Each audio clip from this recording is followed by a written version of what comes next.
He's already started right when I press play. Welcome back to Bathroom Tunes with Amber and Jeremiah. Welcome. It's been a while. Sorry. Feeling real awkward. What is that, early 2000s? I don't know. Since I first saw you. Probably. Yeah, been a while. Just life, busy.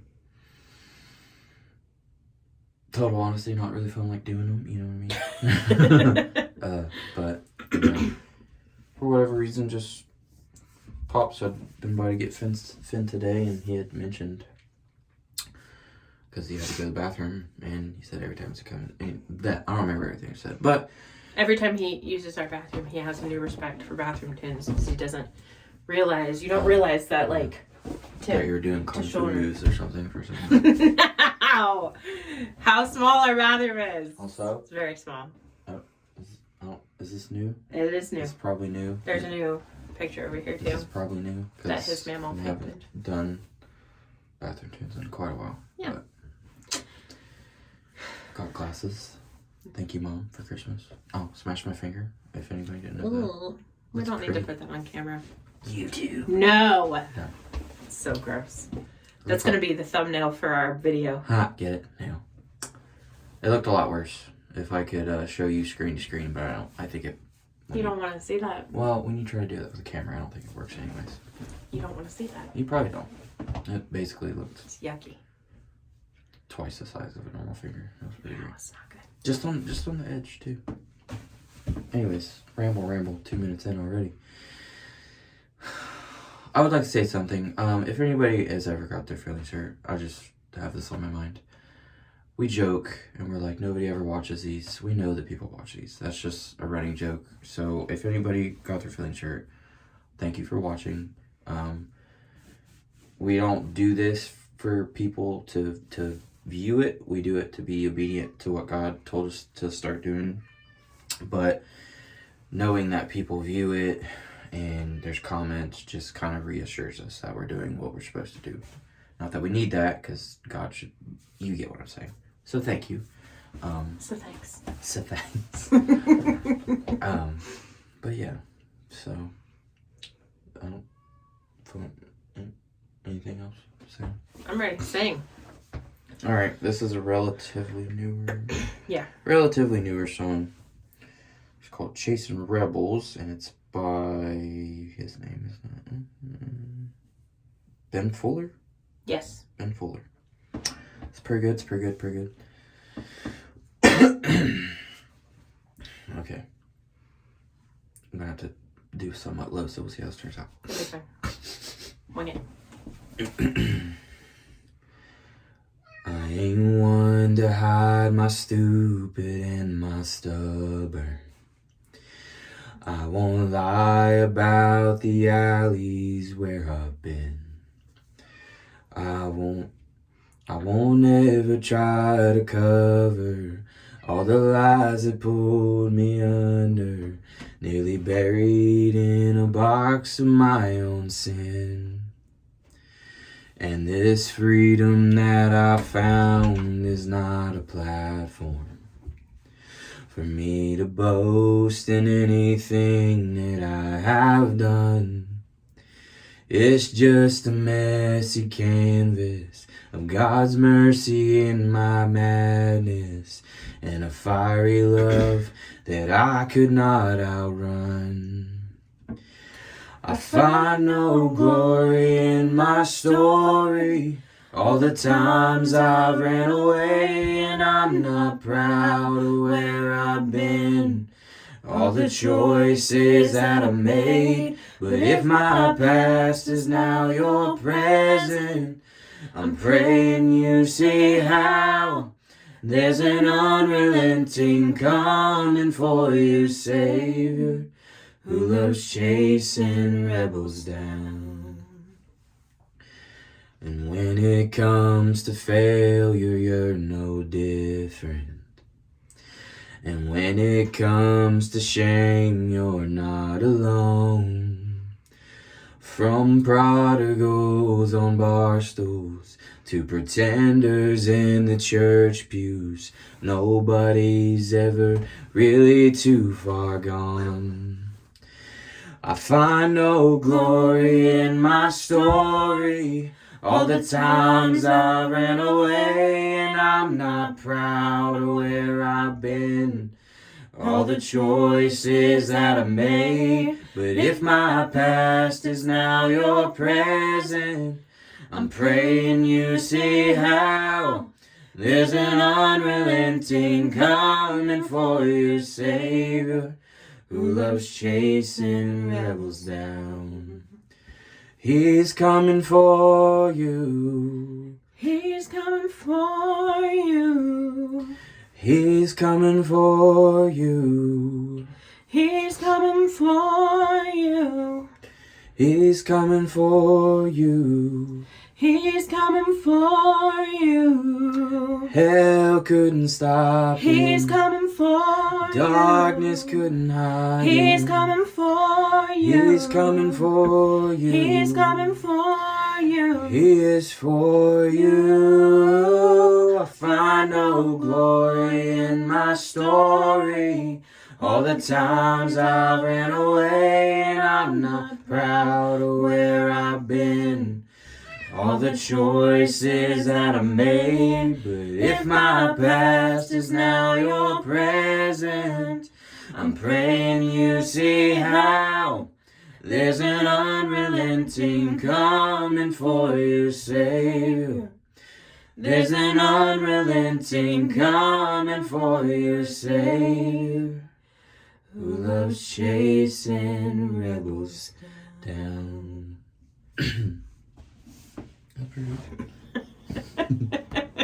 I like when we're always surprised when it goes okay. Okay. No. What I think about when I hear this song is all the times that I'm pretty sure they were just in the bathroom while we were singing. Our new neighbors have to get used to us. That's fine. yeah, that's okay. They need to hear about Jesus. Anyways. They do. Everybody. Everybody needs Jesus. We're all broken people. Yeah, we all need Jesus. What I think about when I hear this song is,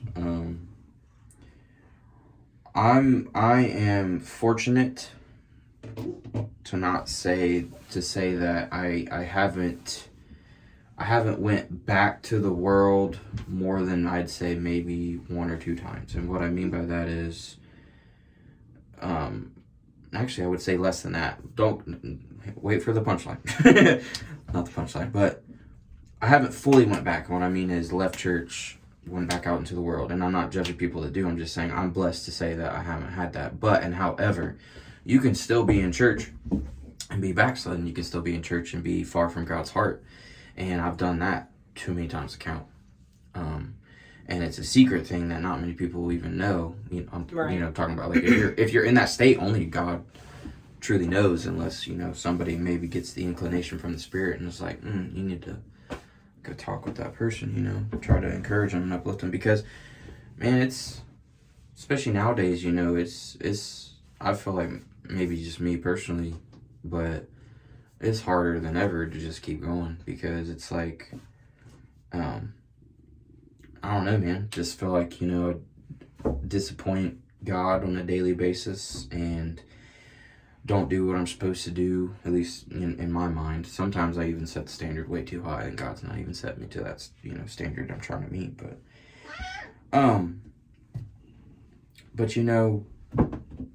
nobody has any answers for us. Nobody has any answers for us besides God and besides Jesus. So, like, when it says to prodigals on bar stools, to pretenders in the church pews, nobody's ever really too far gone. So it doesn't matter like how far we've drifted away or whatever. There's no distance that God has kept us at. Like, what's the go-to saying? Like no matter, like, you walk away from Jesus, he didn't walk away from you. So if you just would turn around, he's right there where you left him, because Jesus is in your back. just waiting for you to turn around. Although you walk away from him, all you have to do is turn and It's right there. he's there. Because it's like the story, the representation of, you know, the prodigal son returning. And it's when he saw him afar off, he ran to him. And I think at some points there, that's a picture of Jesus, and that's a picture of God. And when, you know, somebody finally returns back and comes back to him and picks up where they left off, it's a celebration, you know. And even like a lost person, you know, he leaves the 99 to get the one. But I think a big problem we have right now is trying to find our contentment and trying to find answers and happiness in everything else but Jesus. It could be anything. It could just be like your job, your hobbies, your pastimes, your spouse, your weight. If you're focusing on that, like it's all stuff that the devil uses to purposely distract you and from pursuing your relationship with Christ. And it's like a double whammy, because you know, you do those things and then they don't pan out, so then you're like, whoa, I thought that would make me feel better. I thought that would make me feel happy. And then it goes and it just leads you into this state of being bitter, and just it causes all kinds of other problems. Yeah.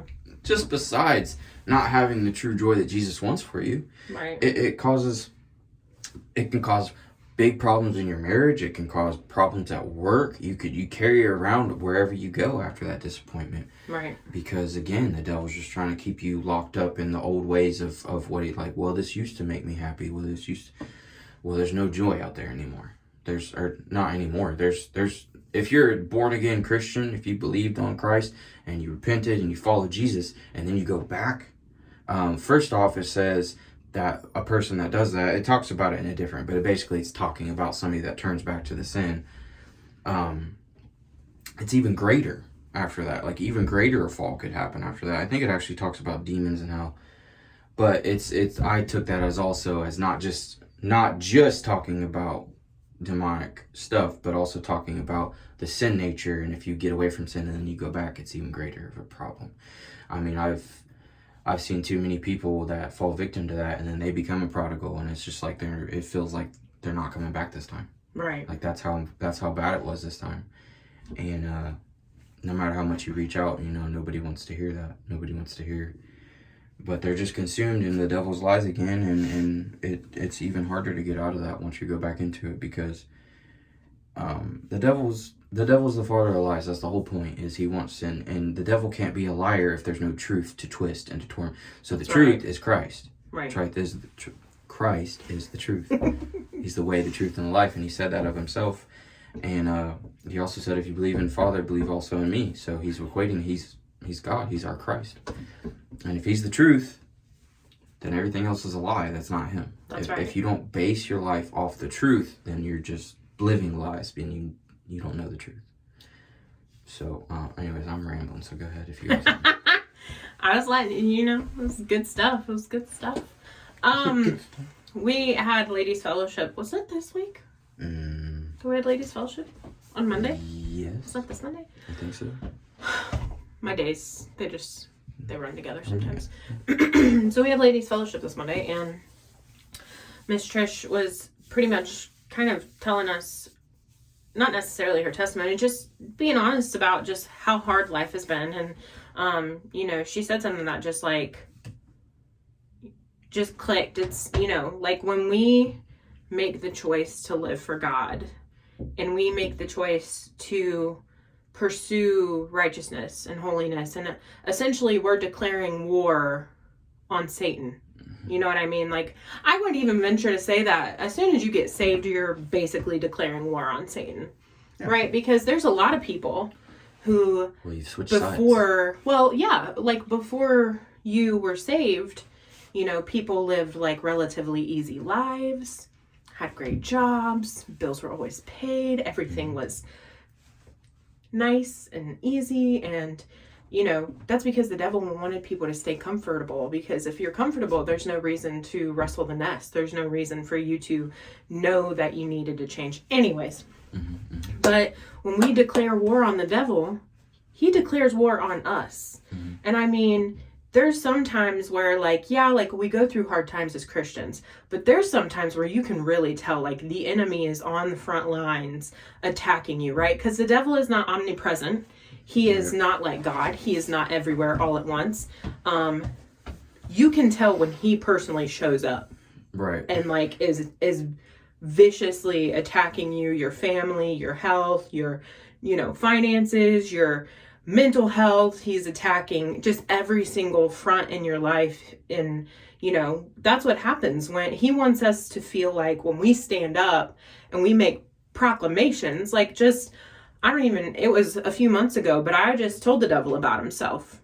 I told him, like, you're not the winner. You're not going to make ground here. You're not going to get my family. You're not going to get my friends. You're weak because Christ is strong and he will crush you. And, that just declared the victory pretty much. And then consecutively followed several months of struggle, mental health attacks, financial struggles, it seemed like everything all at once. But that's how he works. You know what I mean? He's like, oh, you feel like you're like a little big in your boots? I'm going to come for you. I'm going to come for you personally. And it's going to be everything all at once. And you're going to feel like he wants us to back off. He's like, he wants Christians who are like, I believe in God. Yeah, but I'm good. I'm cool. That's it. Yeah. I don't need to grow. I don't need to read. I don't want to pursue this. A couple hours a week, Sunday morning, maybe Sunday night, not Wednesday night. Busy Wednesday night. But that's like what he wants. He wants a pacified soft, Christian, ineffectual Christians who do just enough to feel comfortable calling themselves saved, but don't want to pursue it with ferocity, because those are the Christians that make changes, that affect people, that, like we are only useful if we make ourselves available. And I know for a fact that there's times when I'm like, not me. I'm sitting on the bench. I'm taking myself out of the game. And that's what he wants, and that's why he attacks us that way. So yeah. You just have to, it's hard, but like push through, find your community in church. You need to grow roots into a God-fearing, Bible-believing church. You've got to, or you're not going to have community of people to like push you to keep going. This is not a race he ever meant for us to run solo. Like, yeah, and one thing that's coming to mind right now is like he set up the family. He set up the family to be a unit, to be a we're all soldiers. We're all soldiers because it doesn't matter what side you're on, whether you're saved or unsaved. You're in an army and you're fighting a battle that you don't even know. Right. So when you're saved, you're on the Lord's side of the army, and he equips you. He tells you put on the armor because we're in war. We're in battle, and you need to always be ready. Right. And the righteousness that we're clothed with is Christ. But the family was set up, I believe, to be a unit, to be a combat unit. And the devil wants nothing more than to have destruction and have no unity in your family. And I feel like I need to say that you're not going to have the family. You're not going to have unity in your family. You're not going to have a family if you don't put Christ first, if you don't seek Christ. Speaking of church, listen to that in a minute. You're not going to have you're not going to have a family. You're not going to have anything left if you don't follow Christ, because, and it could be even the other way around as well, because following Christ, it comes with a cost, and most people don't want to hear that. We heard something the other day that most people get it wrong. Like, the prosperity preachers are the ones that get people the wrong impression that, once you become a Christian, everything's like all fine and dandy. Yeah. You have salvation, right? And you have salvation. You're not going to hell. Like, right. That's paid for. Like, you're going to heaven as long as you follow Christ and you seek his face and don't become a prodigal. Right. But the thing that they get twisted is that it's not our joy. It's not our happiness. It says the joy of the Lord is our strength. Actually, right. For the joy of the Lord is your strength. Nehemiah 8:10. The joy of the Lord. Right. It's It's not his joy. our joy. It's not about us. And I feel like that's really hard for our human minds to understand, because like from day one, we're like, this is my life. What am I going to do with my life? What am I going to do with, how am I going to spend my time? This is not my life. This is not my time. This is not my plans. And you know what I mean? Like, this is, we have to remove ourselves as the center point of our lives and replace it with Jesus. And you can replace it with your husband, with your children, and it ain't gonna work. with anything that we previously talked about, it's your gotta job, be your hobby, Jesus. anything. And it's gonna He's gotta fail. be that center point for you to pursue, or It's gonna fail. I mean, because if you try to run something with the wrong kind of energy source, like, it'll probably run for a little while, but ultimately it's gonna fail, and it might actually cause problems elsewhere, like I just said. And another thing is that, dang it was something you just said and I just lost it. Oh. There's a lot going on. Sorry. Okay. That's frustrating. I just had something. Oh, well, I don't remember what it was. I don't even remember what you Maybe were it saying. wasn't for this one. I guess not. You know what I mean? I don't know. I'm really upset. I'm really upset. That's I can't okay. figure it out. No, it's not. Yeah, it is. I was getting ready to say it. I don't remember what it is. But maybe it's not for this bathroom too. I don't believe that. Maybe it's for next time. Aha! Got it. And what she was just saying, and there's people that might say, and don't get me wrong, God gives us blessings. God gave me a wife. God gave us a kid. God gives us these things. And people say, well, if we didn't have this, we're supposed to enjoy those things. We're supposed to enjoy our life. I'd say maybe to a certain extent, but the thing that makes me contradict what you're saying is the verse where he talks to the rich young ruler and any disciple, because if you fully want to be invested in Christ, he says, forsake everything else and follow me. Yeah. What does that mean? The person that lays down their life will then gain their life, or gain his life. Yeah. So if we're not willing to lay down our life, we're not living for Christ. Right. And it's a hard concept, because but just think about Peter. Like, not much is said, but Peter left his wife, Peter left his mother-in-law to follow Jesus, and I'm sure because of who Jesus is, he probably, either they came with him at a certain point, maybe, I don't know. Again, I'm not fully caught up on that story, but he left that behind to follow Jesus and I'm sure he, like I said, he probably visited, kept in contact or anything, but that's just a symbolism of what what Christ really truly wanted us to do, and the commitment when he says to follow him, to live our life for Christ, not for ourselves. That's what I want to say. Finally got it. Brain feels better. Crushed it. But yeah, I hope everybody's doing all right. I know it's been kind of hard lately, across the board with everybody, and I don't want to make anybody have feelings right now, but I'll just throw it out there, like inflation, rumors about food shortages, all this other stuff. But you need to understand that all that doesn't matter, because all my hope is in Jesus. Yes, that right there. Just saying. Severus agrees. So don't you worry about that, because he supplies for the sparrows, and if he supplies. Be in Sunday school. Be in Sunday school. We talked about this.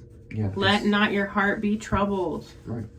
It's good. Starts in your brain. You control what goes in here. Some people are like, I have to watch the news. I have to know what's going on. Really, what you're watching is propaganda spread by Bill and Melinda Gates. That was goofy. It was a goofy way of saying it. But what I'm saying is, what truth are you really getting out of that? If you really want to get technical, the whole media thing is to nothing but to sow fear into you. It does. It's another device tool at its core from the devil. It is.